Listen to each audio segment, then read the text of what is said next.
Shalom, everyone, and good evening from Galilee, from Israel. I'm Amir, and this is our Mideast update from Connect here in the Jezreel Valley. And we're going to start with some breaking news and, of course, a packed program on so many things in Israel, in the Middle East, and, of course, all around the world. But let me start with a prayer. Father, I thank you so much that technology is in your hands, and you are allowing us to use it at your pleasure. And we ask now that through this technology, you will allow us to give the world not only accurate picture of what is going on, but also give hope and give some comfort. And Father, we ask that people will be encouraged as we are approaching those times and seasons that we've learned about and talked about and read about so many times. We thank you and we bless you that you're in full control, and we give you this update in Yeshua's name. Amen. So shalom everyone, I'm Amir Tsarfati. Sorry for the short delay for technical issues. In breaking news, folks, a barrage of 40 rockets from Lebanon hit the Golan Heights and killed 2 Israeli women inside a car, and that is in retaliation to an Israeli drone attack on a senior member of Hezbollah that was driving from Lebanon to Damascus, and he is Yasser Nimr Karnabash, the man who used to be the personal bodyguard of Hezbollah Secretary General Hassan Nasrallah. Together with him, according to some sources, there was a senior member of the Iranian Revolutionary Guard. We are not 100% sure, but again, online there are reports on Ali Akbar Sohani, again, another member of the Iranian Revolutionary Guard. And these two colluded when it comes to bringing people and weapons from Syria all the way to Lebanon. So Hezbollah's leader is extremely angry. One of his closest friends died. Again, the barrage came immediately after 2 Israeli women were killed. And we are expecting a very tough day tomorrow, as always, when we eliminate a key figure in Hezbollah. I don't know why we're waiting, why we are not the people that are retaliating. But listen, it's a very complicated situation, and it's complicated because we still have a war in Gaza, and this is exactly where I want to start this update. So let's go straight to a Gaza update. Later on, we'll do a northern border update. We'll talk about what's going on in Iran, because some things are going on there, not only a new president, but also other things. We'll talk about the elections in France and the UK, what's going on in Europe, Turkish-Arab tensions, an attack on Kiev, Ukraine, and much more. Let's start with Gaza and dive into a Gaza update by looking at the map and understanding what is going on the ground. Take a look at the map. Remember, on the southwestern corner of the map of Israel, there's the Gaza Strip. And if you remember, last week, we explained that the strip is divided to 5 different zones. The northern zone, Gaza City, the central camps, and of course, you have Khan Yunis and Rafah on the border with Egypt. Remember, Israel is fully controlling 2 corridors. One is the one you see right now, the Netzarim corridor, and the other one is down south on the border with Egypt, and it is the Philadelphia corridor. Israeli presence there is serving 2 purposes. A, to stop the flow of weapons from the side of Egypt and the flow of terrorists from the south to the north, but also to be able to launch raids from where we are into areas where we believe Hamas is regrouping and its terrorists are emerging out of tunnels. We still have a few thousands of Hamas terrorists there. Now, These are the active combat zones that we have right now. 2 of them are in Rafah, one in the city and one up north by the beach. There is, of course, the raid into Khan Yunis, and just about a few minutes ago, another raid on terrorist home with 20 fatalities there. These are all Hamas terrorists. We are working in Nuseirat and El Bureij, also in the central camps, and of course, the deadly terrorist hubs of Gaza City, the neighborhood of Shajaiya, and also the area of Zaytun. And as you can see, this is Shajaiya. This is where most of the terrorists came out of on October 7th. And look what it looks like right now. In fact, in recent days, not only that we killed 150 terrorists there, but we also exposed tunnels, 6 different tunnels, and we blew them up, 6 kilometers long tunnels. Take a look at this. We blew them up. This is one of them. Another one is blown up right here, you see. And again, not only that we destroy tunnels, we kill terrorists, we find rockets, we find launchers, we find weapons. It's psychopaths. Everywhere we go, we find rockets, grenades, explosives, RPGs. And it's crazy. Not only that, by the way, in a few seconds you'll see what else we found. And so this is basically what we have in that area. I also want you to know that Hamas is literally abusing, torturing, and killing its own people. As I said before, Hamas is the one that is taking over all the food trucks and storing it for their own use. And when innocent civilians want to take food in order to feed their own families, take a look at what Hamas is doing to them. They capture them, they spray the word thief in Arabic on their back, they beat them up like animals. Take a look at the hard beating that these people are going through. Look at the guy that is on the floor and the massive beating that he's going through right now with sticks and with bats. And hours later, that's how we found them right by the side of the road with the word thief on their back, dead. And that's it. Hamas is killing its own people. And I don't think we see any outrage, any rally, any protest anywhere. No one cares, because it's not the Israelis that did it. So why should we care about it? Why should we protest against it? This is the hypocrisy that we have to deal with. Yesterday, the IDF held a briefing in which it chose some of the reporters the things that we found in Gaza when it comes to literature and when it comes to written and printed materials there.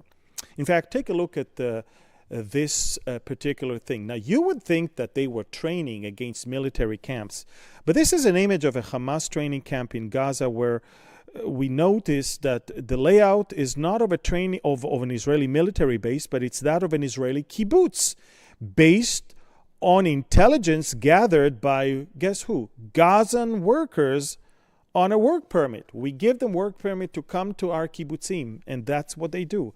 They give. Now, take a look at what else we found. This is a book of Mein Kampf in Arabic. But we also found other books. There's a children book about killing Jews with their cars. And this one is also a book about the history of the Jews, where the worst anti-Semitic tropes of history are presented as a fact. A book colorfully titled The End of the Jews is also there. And of course, what I showed you earlier, and no home is complete without a copy of Mein Kampf, Adolf Hitler's book, in Arabic as well. Not only that, by the way, we found an ID of Ashraf Mahed El Madoun. This is his ID, and guess what? The ID is right there, and on photos of him with his family and of him as an Islamic Jihad terrorist. And by the way, he also participated in the massacre of October 7th. That's who the UN is hiring. These are United Nations workers. If that's not enough, we also found a book, a collection of religious decrees, fatwas, that gave the massacrists religious justification to do the unspeakable things that they did. Take a look at this note that we found in the pocket of one of the terrorists. It's a chilling note that we found in a terrorist in Sderot. It says there, commander's message to his soldiers: know that this enemy of yours is an incurable disease, except for head decapitation and uprooting hearts and livers. And on the back page, objectives for the raid: restaurants, bakeries, taxi stations. It also contains a Quranic reference to justify the rape of women. And yes, they came ready for rape.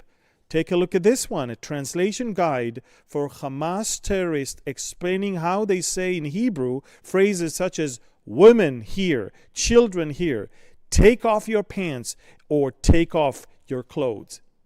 Trust me, they came ready for a rape. If that's not enough, folks, Hamas was making money via the United Nations. We found that they would regularly have property ownership relationship with UNRWA as a money-making scheme on the side, and that's one of these contracts.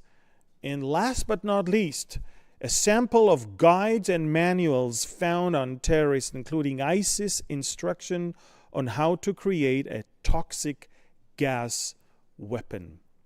These are the things that we found in Gaza, in homes of so many terrorists and so many families. These are children books, these are photos of families, these are IDs, and these are Quranic verses, books. That's what they are there for.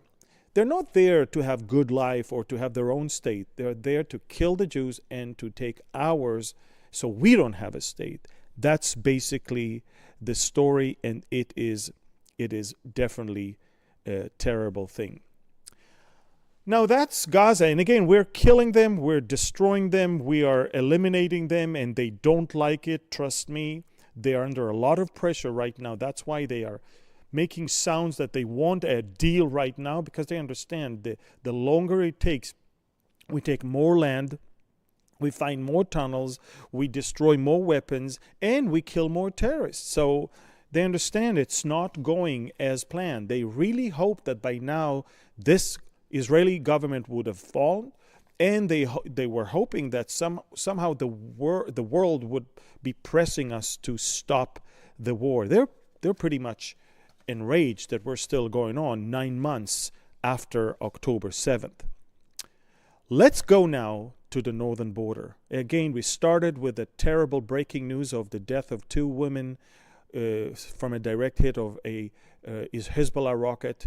And of course, that's because we just eliminated someone very important to Hassan Nasrallah.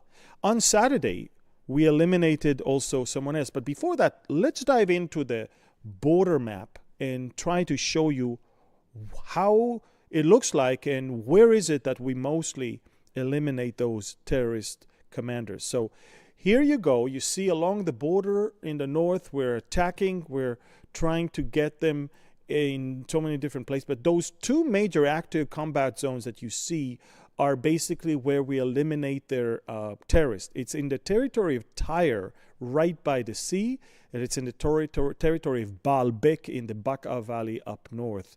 And of course, this is where we eliminated several of their commanders. In fact, if you remember, on January, we actually eliminated Wissam El Tawil, the commander of the Radwan force. He's the one on the left, down below. The one in the center was eliminated on June 11th. This is Sami Abdullah Talib, the commander of the Nasser unit. And as of Wednesday, we eliminated the Muhammad Nasser, who is the leader or the commander of the Aziz unit. And of course, every time we eliminate one of these biggies, Israel is expecting a huge barrage. And the latest one that we killed on Wednesday caused Thursday to be the toughest day in the war in the north, with hundreds of rockets and missiles and drone attacks. You can clearly see direct hits in different places. Look at this one. Boom, it hits right now.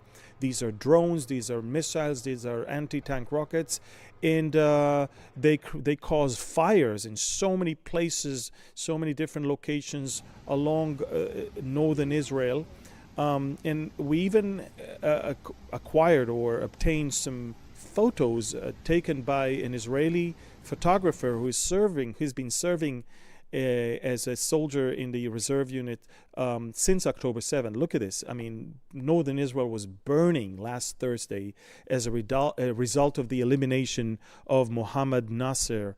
And if you don't understand what these brigades are or units are, take a look at this map that shows you Hezbollah has several units along the border and further up north. We didn't care much about the unit up in the depth of Lebanon, but those that are sitting on our border, you can clearly see the Nasser unit, which is part of the effort of war on the western part of the border, and there is the Aziz unit. And both lost their commanders, and Israel continues to go after the upper echelon, the top command of Hezbollah, in order to, of course, hurt their efforts.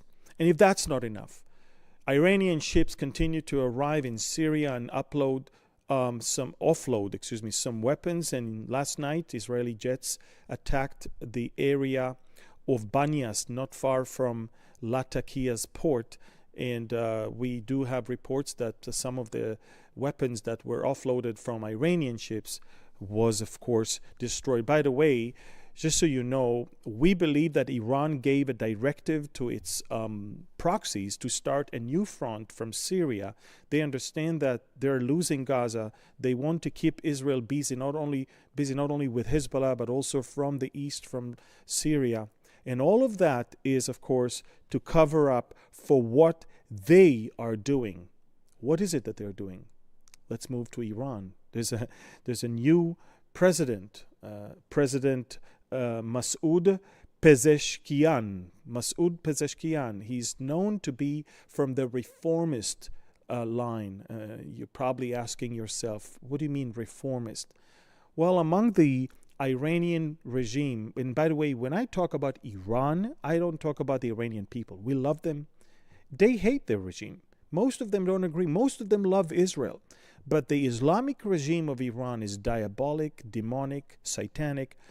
And within that camp, there are the hardliners and the reformists. There are those who want to go all the way by force, and there's those who believe that you can actually deceive the world with negotiations and diplomatic efforts. He is from that reformist camp. And why do you think the supreme leader kind of allowed him to win? They can smell that something is going to happen in America in the elections. They understand that it's better to have someone softer than someone harder in order to deal with a possible change in the White House. And so that's as far as the new president is. But now let me tell you that we obtained some footage from missile bases in Iran. Not only that they're working hard on reaching not just a bomb but nuclear weapon. I'm not talking about only the warheads, but we're talking about ballistic missiles. These are missile bases, and over the past few months, we've noticed that they've added dozens of new buildings. Basically, what they've added is assembly lines and production lines of ballistic missiles and drones, because there is a great demand. Demand for what? Demand for drones in Russia and in Yemen. Of course, the Russians are using drones against Ukraine, and the Yemenites against us, and against some ships in the Red Sea. But also, they are working hard on producing more ballistic missiles to smuggle them from Iran to Iraq, from Iraq into Syria, from Syria into Lebanon. And that was the job of Yasser Nimr Karnabash that we just eliminated a few hours ago. So we are watching what is going on over there in Iran. Now, there were elections last week and this weekend in the UK and in France. Now, make sure you understand that the results of the elections that are being reflected in the parliaments of both countries are not exactly reflecting the majority of the people. And let me explain this. These are the results of the British Parliament elections. Take a look at what happened. In the British system, the winner takes it all, which means that you can have a majority of conservatives, but if they are not united, then the Labour candidate can get more and he will take it all. And he will send from that district a member to Parliament. Therefore, although if you combine the Conservatives, they do have more, the Labour candidates won in more places because they were, running against a split camp, and that's why they obtained more seats in the Parliament. It's not like the Labour got many more popular votes. The Labour just was smart not to divide its ranks, and that's it. And the same happened in France. In the first round, we know that Le Pen won. But what Macron did, he ordered his people to drop from the race in order for the far left to receive all the center and the left votes, so they can beat Le Pen's in each district, and eventually take from her the first place in the majority in the parliament. And then these are the numbers, as you can clearly see right now. The numbers, she had 37%, yet only 143 seats, when the others had less. But remember, they were united. They dropped candidates that might have caused them to lose votes, and therefore they were able to send more candidates, and eventually she now ranked number 3. But again, look at what's going on there. Macron is the second. The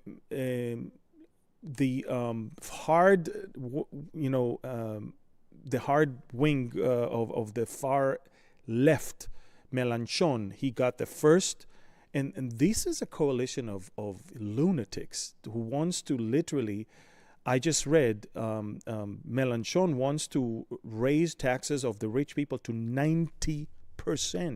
90%. You know what's going to happen to France? All the rich people are going to leave. The income of the economy and the government will drop, and it will be another Venezuela. And this is what the left is great in doing, destroying and bringing countries into poverty and crime. And I don't even know what's going to happen. Look, even when they win, look what's happened in the streets of Paris. By the way, look for a French flag here. Show me one. This is their victory rally in the Place de la République in Paris. And in the evening, when the sun was setting, look what they did to the streets of Paris. And again, that's when they won. Look at them. They're setting on fire everything. I have on Telegram, and maybe you need to know, but right here, there's a QR code of my Telegram channel. Over there, I show much more. There's a lot of things I cannot show here on YouTube. But I need you to understand that there, I even show migrants that are burning the French flag. They hate France. They hate the French flag. They're there just to use and abuse. And think about it, folks. I want you to know that they're supposed to host the Olympic Games this summer. I'm not sure how it's going to happen. But Europe is in shambles, and this is exactly why Le Pen joined forces with Viktor Orban of Hungary to put together a large fraction and party in the European Parliament. They're becoming the third largest in the European Parliament. Europe is going through crazy things, and you need to understand, both in the UK and Europe, that the Muslims there, They understand that they have time, they have patience. They understand that right now they might be the minority, so they can actually use democracy and abuse it. Take a look at what they're saying in the streets of London. 1,000 people die every year because of the alcohol. We are sick and tired of democracy, and we are here to provide you an alternative, and that is the Sharia. That is Islam. Oh, people of Britain, take a look around you. Do you not see the corruption? Do you not see the oppression? Look to how your democracy, it failed in the coalition government. Look to how your democracy... Well, if that's not enough, folks, in Europe, that was UK. And by the way, I'm not saying that the British people don't like democracy. I'm talking about the Muslims there that understand that it's just a step towards this.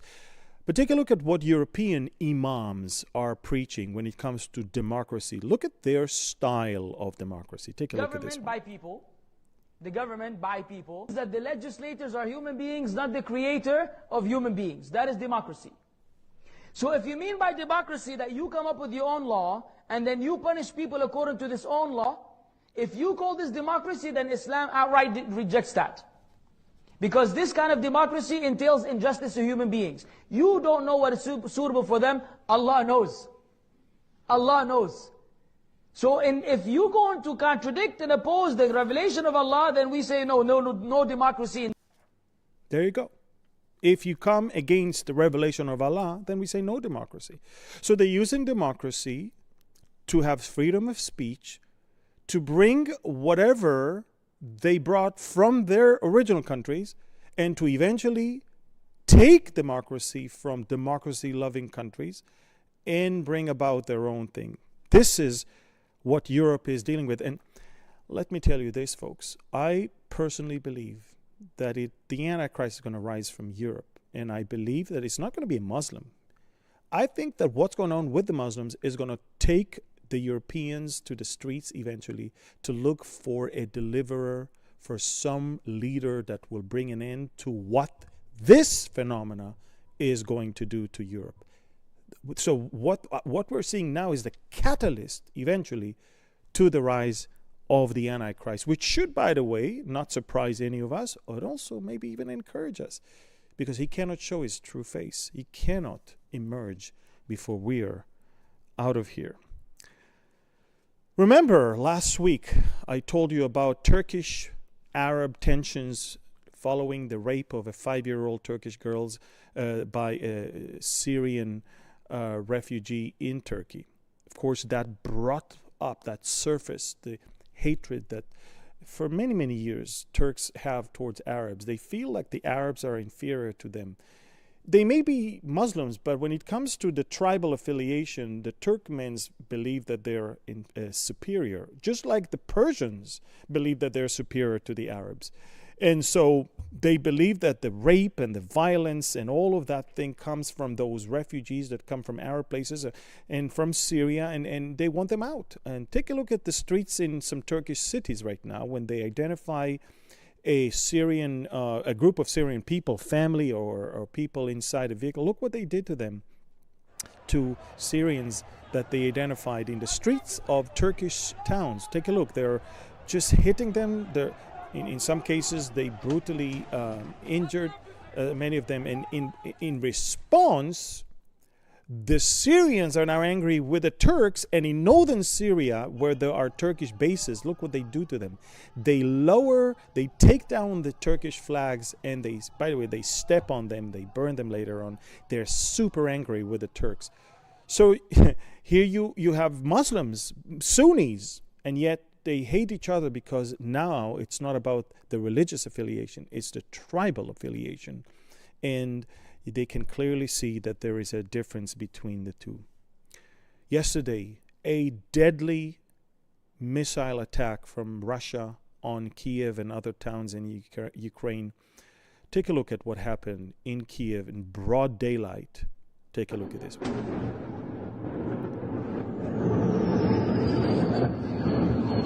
A missile, another one that hit earlier, another one that is raining from the sky once again, and if that's not enough, another one is hitting.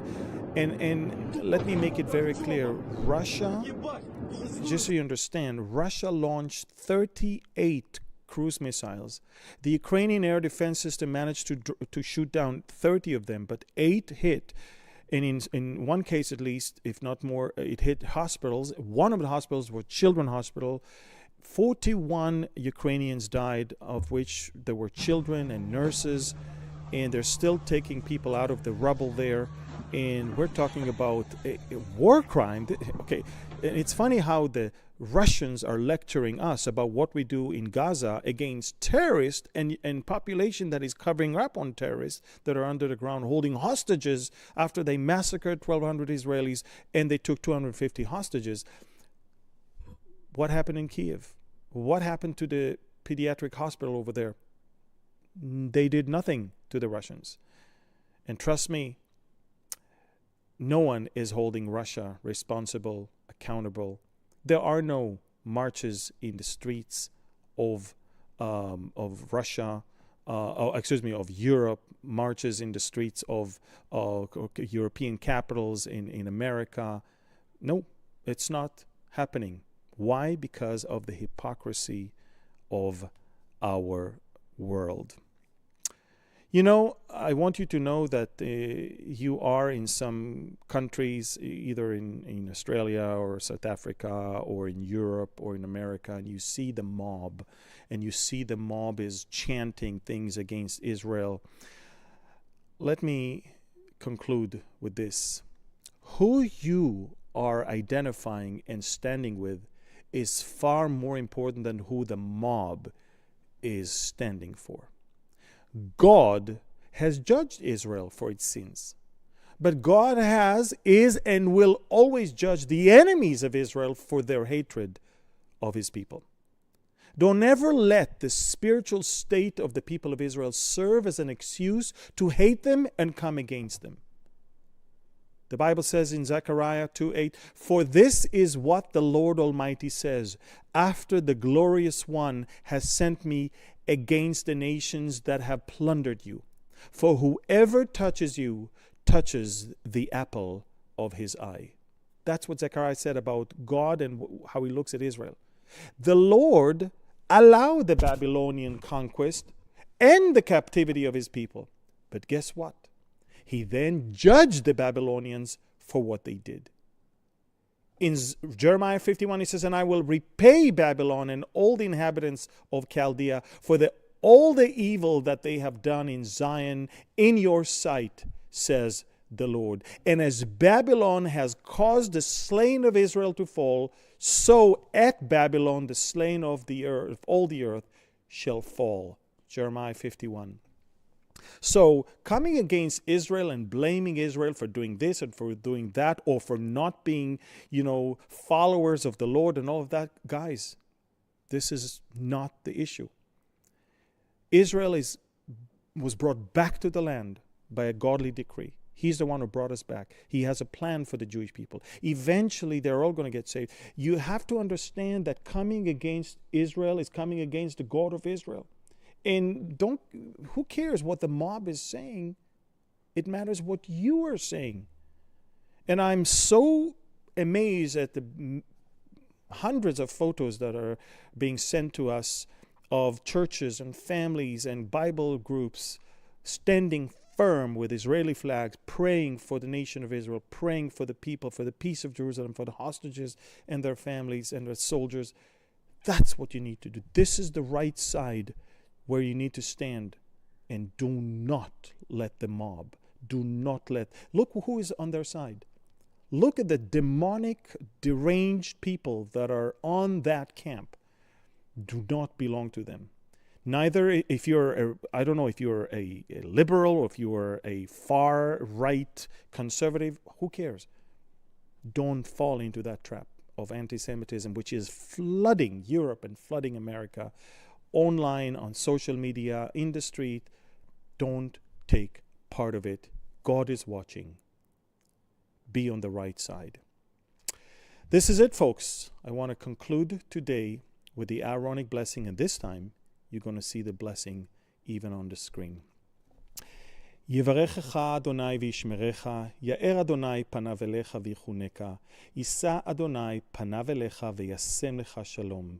The Lord bless you and keep you, the Lord make his face shine upon you, be gracious to you, the Lord lift up his countenance towards you and give you his peace. B'Shem Yeshua. Amen. Remember folks, QR code, Telegram, subscribe for free and get to know the news. And remember, folks, share this video. Unfortunately, we had technical issues. We couldn't do it live on Facebook or on Twitter. Share it with as many people as you can. That's the least that we're asking you to do. Thank you. God bless you. And shalom from Galilee, from Israel. Bye-bye.